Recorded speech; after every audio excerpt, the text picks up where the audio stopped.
Thank you. Luck and dread, an exercise in folkloristics. Beginning, of course, with the famous question, what is folklore? Which we've now learned to answer by, well, it's sort of stuff that's like other folklore. In this particular case, I'm sneaking up on ritual concealments by looking at a whole class of objects which are in fact neither the objects created by ritual nor in many cases are concealed, but which have the same quality as some of the things that we've been looking at, that they're in a house, they belong to the house, and they're very important, and God help you if you muck around with them at all. The one which you see before you is the Luck of Edenhall. Edenhall, you will be glad to know, is still standing, despite the fact the Luck is now in the Victoria and Albert, where you can see it in the glassware gallery, where it has ceased to be a folkloristic object and has turned itself into a 13th century Middle Eastern glass goblet.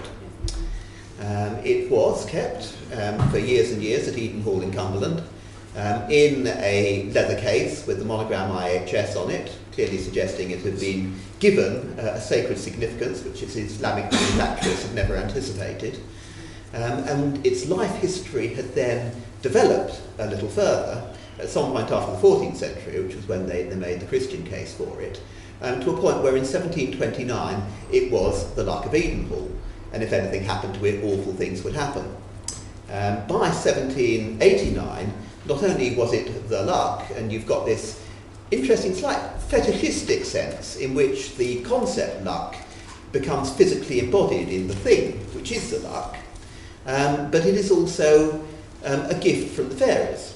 The butler at Edenhall, having gone out to get some water, I think he was watering down the wine or something halfway through the evening to make sure the party went a bit more quietly, and going to the nearby well of St Cuthbert, another lingering bit of Catholicism in the area, he discovers a large number of fairies disporting themselves, little fairies, these kind of late modern fairies, around, disturbs them so he can get to the water. They run away. One of them drops this vessel, which he carefully picks up, shouting, "If this luck should break or fall, farewell the Luck of Edenhall." Now, move forward about 100 years to the neighbouring farmstead of Burrell Green, and you will see a 14th century brass dish, also a Catholic icon with Mary, Mother of Jesus, Saviour of Men, written around the inside of it. Known as the Luck of Burrell Green, and traditionally associated with the distich, "If this dish be sold, Orgeen, farewell the Luck of Burrell Green." Just in case you thought there was an element of plagiarism going on, this one was not, of course, stolen from fairies, it was stolen from hobgoblins by the cook and not the butler. But was part of the traditions and again associated with the family. Burrell Green is only a farmhouse, so you're going a bit down the social market. Nearby, however, you've also got the Luck of Muncaster, which is a glass bowl, 15th century green glass bowl. We're moving forward in time for the original artefact, carefully kept in a box, dropped once, and kept for 3 generations until the heir had enough daring to gingerly open the lid and discover it. Fortunately, classic museology, thank God we didn't break it, and was able to confirm that the luck of the house was still preserved. This one is not of fairy origin, it comes from royalty. Royalty are just like fairies. They look human, but they're not really us.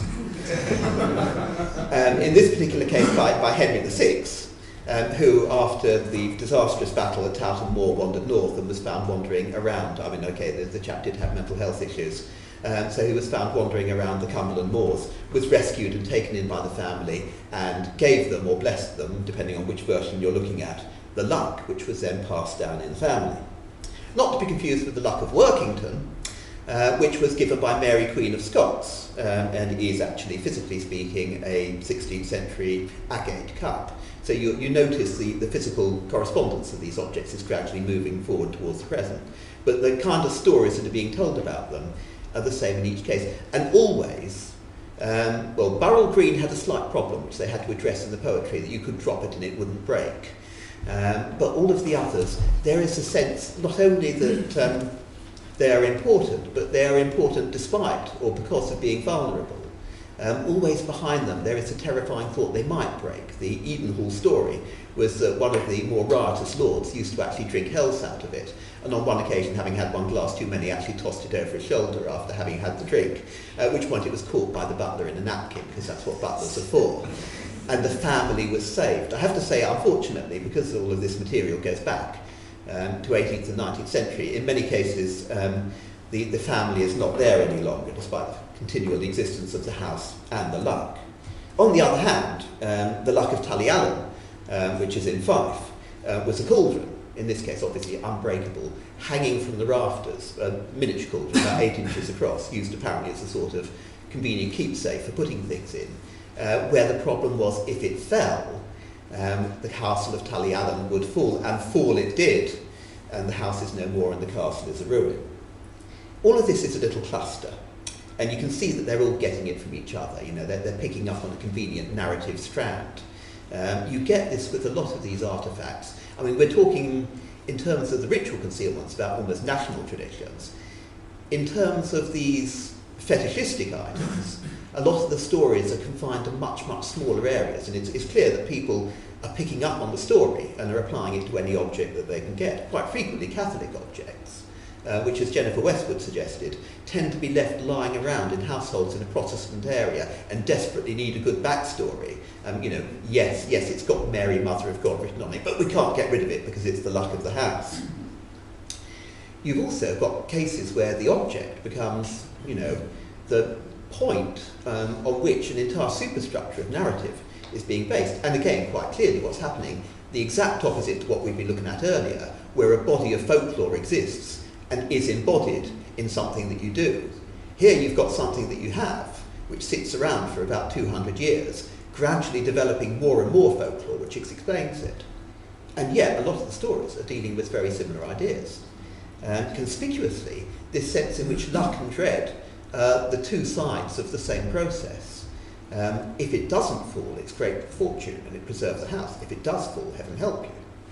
The fairy flag of the MacLeods of Dunvegan was notorious, well, depending on which way you looked at it. As long as you kept on looking after it, it was a charm for good childbirth. If anyone looked at it, there was, of course, the English, inevitably, wife of the clan chief who insisted on having a look at the fairy flag. Then you had, immediately a stillbirth, and the cattle, etc., in kind of traditional fertility form, on the estate would fall in as well. The fairy flag has a plethora of legends. On one account, it's given simply by the Leonard She, the fairy mistress of MacLeod. On another, said fairy mistress, having left a child behind, kind of human fairy marriages, you know, it's different cultures, different traditions, they don't last very long. The fairy goes off somewhere else, comes back one night and wraps it around the sleeping heir in the cradle. In yet another version, the fairy is a strange woman whom a MacLeod meets at a ford wrestling with her in the Crusades. And you'll have noticed medieval romance meets Washer at the Ford tradition, meets Jacob and the angel in about 5 seconds of storytelling. And gives him a flag which he brings back with him. A lot of this stuff has an exotic origin, which is another way of giving it the ritual sense. And comes, in each case, with a tradition that it can be unfurled 3 times and the MacLeods will be led to victory on each occasion. It's been unfurled twice, and they're kind of saving up for the big one. They did think about it in the Second World War, but resorted instead to issuing postcards of it to MacLeod soldiers who were serving in the armed forces. Presumably if the Luftwaffe had got as far as North Scotland, it would have been all over for them. There's also a tradition that says that it's associated with a fairy cup, and this brings you together with a whole line of material in which there is a cup which has a fairy story behind it. And this is another of those instances where the British Isles are just at the edge of what's predominantly a Scandinavian tradition. Versions in which somebody goes past the fairy hill, gets into it by some method or other, either abducted or is invited in, is offered drink, realises, with that perspicacity that people who know about folklore have, that you don't drink fairy food whilst you're in the hill, conveniently sort of trickles the stuff out and runs away with a cup like fury. In the MacLeod version, runs back home shouting, "Flora, Flora, get out the chamber pot." It is notorious that fairies don't like piss. As he skitters into the house, of course, these are presumably ritually unguarded black houses, she hurls it out and the crowd, spluttering and hissing, make their way back to the fairy hill and he gets to keep the cup. This is not really a good way to inculcate morality to children, but that's a different line of storytelling. There's this whole corpus of fairy theft stories from Shetland, which essentially is part of Norway until they sold it off in 1450, and so has the biggest concentration of the Scandinavian storytelling, where people and the trolls, local version of trolls, are the fairies, are reduced to fairy size and equivalence with the kind of British fairy habits, are to be heard outside their house saying mysterious things. There's one where a chap's making his way back home, the goodman of a farm called Siggy Taft. And here's the troll saying to his neighbour, tell Tuna Tifler that Funa Fifler has fallen in the fire and burnt her. Back home, back to Siggy Taft. It's very funny. I was, standing there going past the hill and heard somebody say that Tuna Tifler ought to know that Funa Fifler has fallen in the fire and burnt her. And the troll woman, who meanwhile has been sneakily milking the cow in the bar, goes, "Oh my God, that's my kid," and runs out back to the hill. Traces of the Irish motif, fairy fort on fire. Traces, I think people who know their storytelling will have picked up of I'm the King of the Cats, where you repeat something and some quite unexpected cat leaps up from the far side and goes, "Oh my God, I'm King of the Cats, now I'm going out of here." But in this case, tied into the fact that the troll woman leaves behind her a brass pan, which is what she'd been milking the cow into. And they keep it, and as long as they keep it, their cows will never run dry. In another version, called, rather unfortunately, Forker's Pig, Forker is the Orkney version of Farker, and a pig is the little earthenware vessel. It's an earthenware vessel left behind into which they pour water, and from which they then pour the water to cure people who have been overlooked or ill-shot or elf-shot by the trolls. Tying in with the whole line of Scottish lucks, the luck of Ardvoll, the Lockerbie penny, which is one of the few coins to appear in this sequence, where a family owns as their family, well, it's not tied with their prosperity, but it's tied with their identity. It's always known after their name. And an item which is dipped into water, and the water is then handed out to people as a curative exercise, which of course is typically a medieval way of treating relics. And it's one of the things that Ronald Hutton has talked about, this afterlife of Catholicism, where the Catholic language is appropriated and privatised and is taken into the domestic sphere. And there's a beautiful example of this from Wales. Curiously, the line of these dipping lucks extends all the way from a Gaelic culture, definitely similar items found in Ireland, and National Museum of Scotland has got lots of them, but runs down into Wales and is not found in England, at which point you start hissing, pan-Celtic traditions, until you look at Anglo-Saxon grave goods, where exactly the same items, bits of crystal mounted in a square bronze framework, are found, and presumably doing similar things. It's a case like Elfshot. The English used to have it, but forgot it in the Anglo-Saxon period, and it exists in the further fringes of the British Isles. Anyway, all of these items are being employed curatively, as is a number of things in Wales, as is the swan's egg, which Marie Trevelyan came across in a farmer's house, where he said, it's a lucky swan's egg. You don't see many of them. I put water in it and I pour it out. You think, well, come on, swan's eggs are not that rare. And then you realise that what a swan is, egg shape, as far as you can get, is the nearest English equivalent to an ostrich egg. And ostrich eggs have a massive folklore tradition in the Middle East, where they're hung up in churches above the lamps.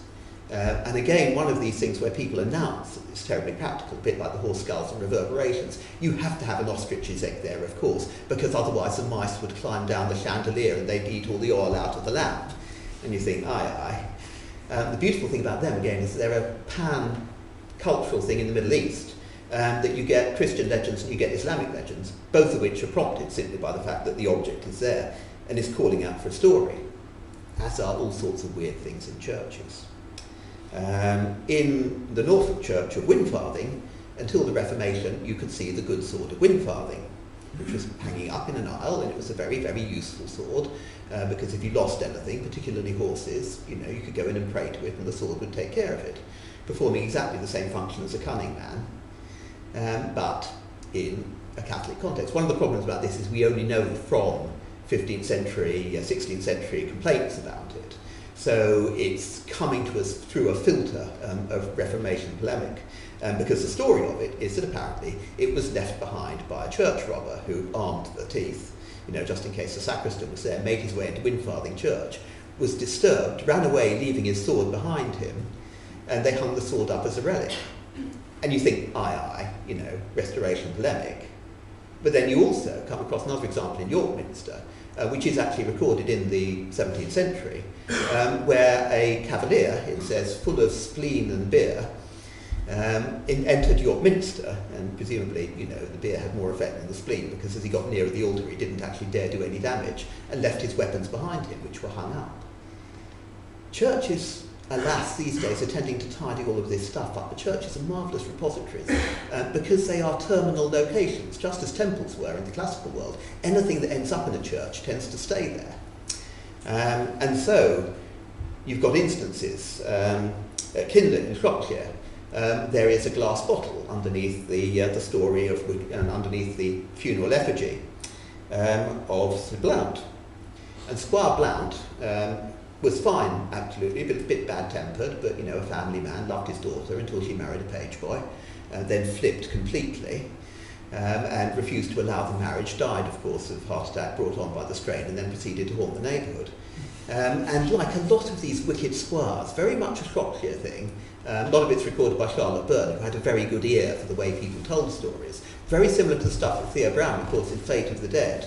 The bad squire is punished after death, not only by haunting, but also by a kind of animalism, that he ceases to become a person and becomes a rather scary thing, sticking his head out of pods and, you know, bellowing at people and driving around and riding a coach and four up and down the stairs making a noise, all the things that can go wrong with a house if you do not have ritual protection.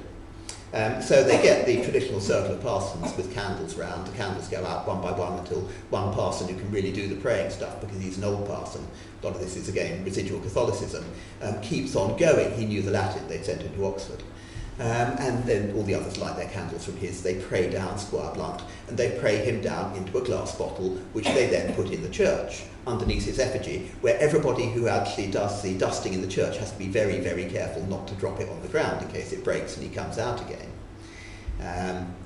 And you've then got somebody looking at it and going, well, actually, that's a photographic chemical bottle. It's been left behind by an early Victorian photographer.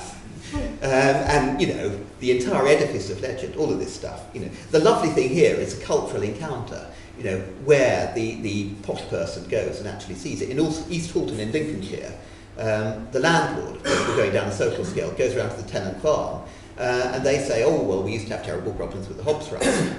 A hob's rust is another of those solitary fairies, and who performs a lot of the traditional things that kind of creature does good around the farm. But also, you know, can be a terrible nuisance if you annoy it, and they can't get away from it, because when they go away and they say, we're flitting the farm, we can't stand him any longer, the hobthrust sticks his head up under the churn on top of the wagon and says, yeah, we're all leaving now, and they go back again to the farm. Eventually, they put him in a brass pan in the cellar, and the landlord says, oh, can I have a look? It's like, for God's sake, don't touch it. But he sort of gingerly, it's full of dead children's sunburns. I have no idea where that comes from. He suspected it was sand. But whatever it was, it had a hob thrust in it. For God's sake, you didn't take the lid off. Again, you must not do certain things. And a lot of this folklore is associated with vessels. So again, whereas in other cases we assume with a witch bottle, your narrative actually leads up to the object and the object is concealed. In these instances, what's happened is that the object, God knows what, has got the story hanging around it, because it's been there for so long you have to explain to children why you have a brass pan in the cellar that you mustn't touch. Or, of course, again, the characters of these stories are all interchangeable, because some of the Lincolnshire narratives involve witches. Someone is told about a witch who used to sit on a bridge, and they kind of, no, not a physical witch, a witch ghost, or a witch that came again, or something like that. The categories are getting confused. But they put her in a brass pan, and they dropped that off the edge of the bridge, having properly exorcised her. And all of this is kind of, fascinating Lincolnshire tradition, until somebody did a bit of cross-channel comparison, or rather cross-North Sea, and found out that there's a whole Dutch tradition of very similar pans, which are found as concealed items. So they've got the other way round. They've got the ritual concealments, we've got the stories, without necessarily the objects. And a lot of these items, I find there's an overlap. Every time you look at a category, vessels, coins, material items that appear to have some kind of a religious connotation, human remains, of course, because an awful lot of the screaming skulls behave in exactly the same way, and a lot of screaming skulls, like Dickie of Turton, are effectively a kind of fairy. You know, Dickie takes care of the harvest, wakes people up with the cows in a hedge. Chap who's rude about Dickie goes out mowing the grass, and he looks behind him and, bugger me, he's standing in the middle of some straight grass. The bit that he's mown has just come back on its stalks and is standing behind him again. This is very much fairy stuff. A lot of these items are associated with pubs. Even Affetside, you know, on Lancashire Fells, has got its own skull that will, you know, look at you if you go in there. And then again, all of these have got the skull, I'm certain, in almost all cases, comes first, for whatever reason. Skulls are a category of residual object. Once you've got one, you don't know what to do with it except to tell stories about it. You know, it's there, you can't bury it. In some cases, if you bury it, it performs the usual function of the magically returning object. It's back on the windowsill the next day, completely unharmed.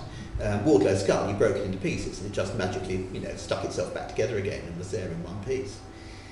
All of these items have a life of their own.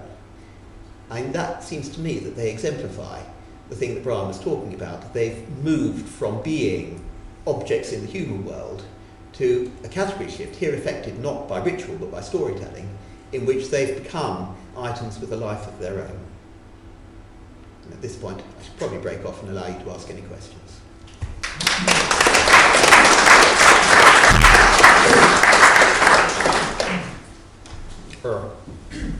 The lucky reading hall. Yes. You said it was in a leather pouch with IHC on it. Yeah, IHS. Yeah. Sorry.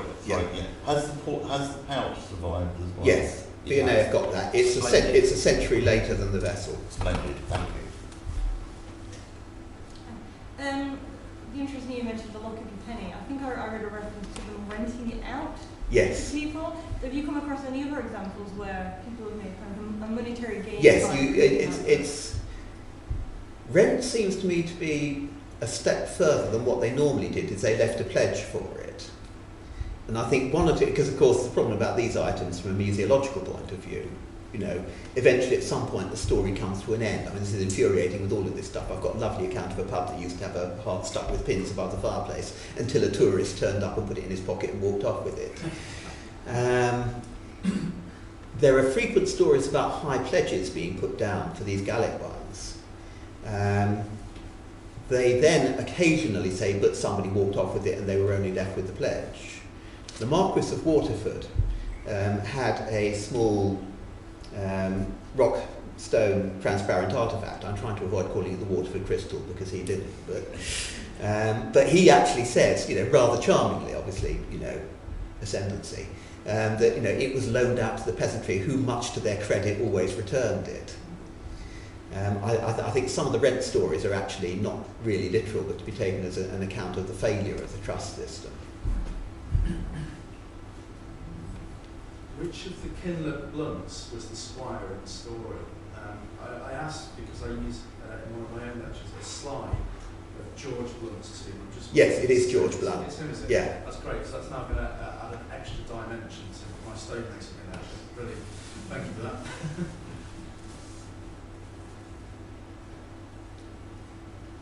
Thank you.